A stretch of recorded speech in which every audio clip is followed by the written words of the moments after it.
बड़ी खबर आपको बता दें, अल फलाह यूनिवर्सिटी में अब तक 70 से ज्यादा लोगों से पूछताछ की गई है।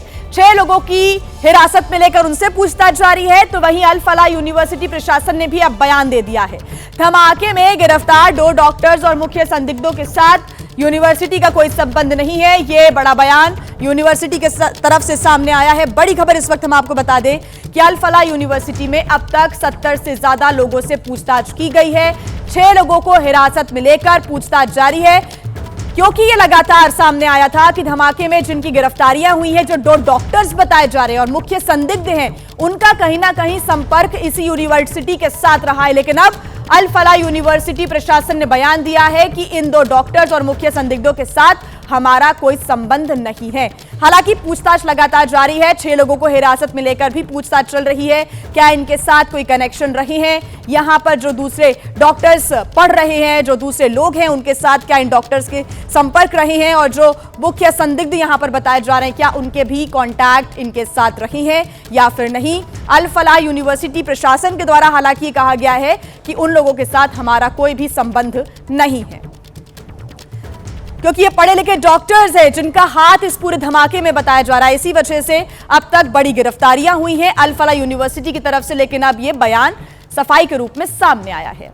तो देखिए, जब से दिल्ली में ब्लास्ट हुआ है, फरीदाबाद की अल फलाह यूनिवर्सिटी सवालों के घेरे में रही है, क्योंकि जिस आतंकी मुजम्मिल के कमरे से 2563 किलो विस्फोटक मिला था, वो मुजम्मिल यूनिवर्सिटी में कार्यरत है। साथ ही दिल्ली ब्लास्ट का मास्टरमाइंड उमर भी अल फलाह यूनिवर्सिटी से ही जुड़ा हुआ था। ऐसे में फरीदाबाद पुलिस लगातार यूनिवर्सिटी कैंपस में रेड कर रही है और अन्य संदिग्धों की जानकारी निकालने में जुटी है। इसी बीच अल फलाह यूनिवर्सिटी की ओर से प्रेस रिलीज जारी करते हुए सफाई पेश की गई है। यूनिवर्सिटी मैनेजमेंट का कहना है कि संदिग्ध आतंकी डॉक्टरों का संस्थान से कोई निजी संबंध नहीं है, वो सिर्फ अपने आधिकारिक काम से जुड़े थे। यूनिवर्सिटी कैंपस में किसी खतरनाक रसायन या सामग्री का इस्तेमाल नहीं होता है, ना ही ऐसे केमिकल वहां रखे जाते हैं। वहीं 2563 किलोग्राम अमोनियम नाइट्रेट मिलने के बाद फरीदाबाद के फतेहाबाद तेंगा इलाके में दहशत है। जब आप लोगों को पता लगा यहाँ पर इतना भारी संख्या में विस्फोटक जमा कर रहा है, हमको तो बहुत तगड़ा डर लगा था। आस पड़ोस के लोगों को यकीन ही नहीं हो रहा कि मुजम्मिल यहाँ देश को दहलाने के लिए इतनी बड़ी साजिश रच रहा है। और अब एक और बड़ी खबर आपको बता दें, जैश-ए मोहम्मद के टेरर मॉड्यूल में गिरफ्तार मुजम्मिल के फोन की जांच की गई है। जांच में एजेंसियों को बड़ी जानकारी मिली है, बड़े खुलासे हुए हैं। मुजम्मिल इस साल कई बार दिल्ली आया था। मुजम्मिल के फोन से दिल्ली की कई जगहों की तस्वीरें बरामद हुई हैं। एजेंसियां इन तस्वीरों की जांच में जुटी हुई हैं। यानी कि इससे यह कहा जा सकता है, अंदेशा यह लगाया जा सकता है कि मुजम्मिल कई बार दिल्ली आया, यहाँ के अलग अलग इलाकों की रेकी उसने की, अलग अलग इलाकों को समझा, परखा, वहां की तस्वीरें ली। हालांकि स्पष्ट रूप से जानकारी जल्दी निकलकर सामने आएगी, लेकिन जांच एजेंसियां लगातार फोन की जांच पड़ताल में जुटी हुई है। और इस मॉड्यूल का मास्टरमाइंड कोई और नहीं बल्कि आतंकी मसूद अजहर का भाई मौलाना अम्मार अलवी उर्फ मोहिउद्दीन अमलगीर हो सकता है। सूत्रों के मुताबिक आदिल और मुजम्मिल ने पूछताछ के दौरान स्वीकार किया कि पाकिस्तान में बैठा जैश का हैंडलर नाम बदलकर बात करता था। हालांकि इस हैंडलर का नाम अभी सामने नहीं आया है। खबर है कि हैंडलर ने ही उन लोगों को विस्फोटक इकट्ठा करने का आदेश दिया था, लेकिन आदिल और मुजम्मिल ने किसी भी तरह के टारगेट बताए जाने की बात से साफ इनकार किया है। खुफिया जानकारी के मुताबिक साल 2016 से जैश-ए मोहम्मद के फिदायनी मॉड्यूल का प्रमुख मसूद अजहर का भाई मौलाना अम्मार अलवी है, जो कि भारत में घुसपैठ के बाद अमोनियम नाइट्रेट के आईईडी बनाने की ट्रेनिंग देता था। लेकिन ऑपरेशन सिंदूर के बाद उसने प्लान में तब्दीली की और ऐसे लोगों को चुना जो कि भारतीय हैं, ताकि पाकिस्तान की क्रेडिबिलिटी बनी रहे।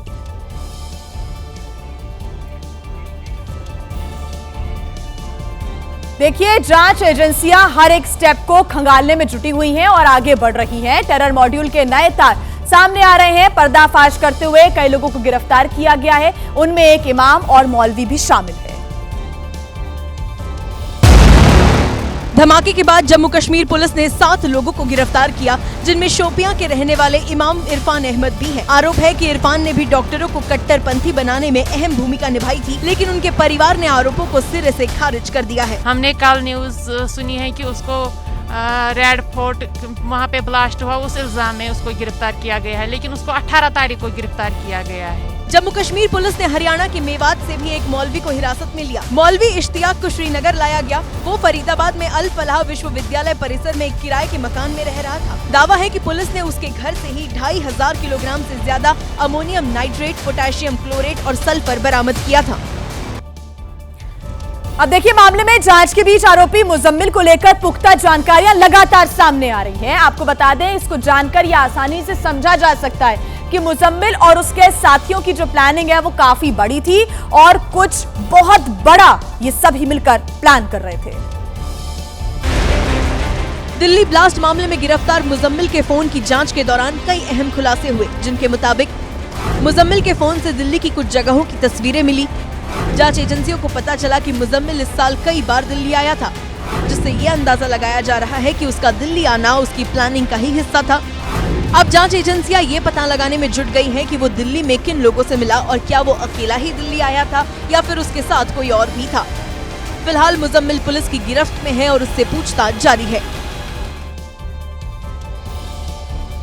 अब देखिए, दिल्ली ब्लास्ट के बाद कश्मीर में सुरक्षा एजेंसियां अलर्ट हो गई हैं। दुकानों और अन्य स्थानों में यहां पर चेकिंग अभियान भी चलाया जा रहा है। आतंकी मॉड्यूल की हर एक कड़ी की पुख्ता जांच हो रही है।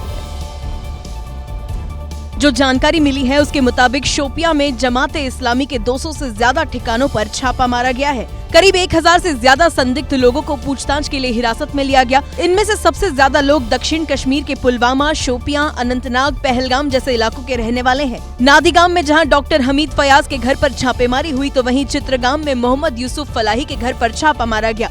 ये दोनों ही जमाते इस्लामी संगठन के नेता हैं। सुरक्षा एजेंसियों ने कल डॉक्टर तजामुल मलिक को भी हिरासत में ले लिया था, जिसके बाद पिता का दावा है कि उन्हें फिलहाल छोड़ दिया गया है।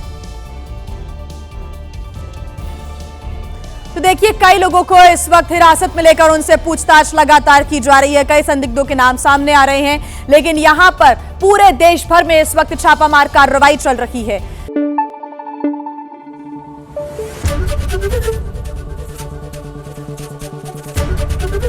एबीपी न्यूज आपको रखे आगे।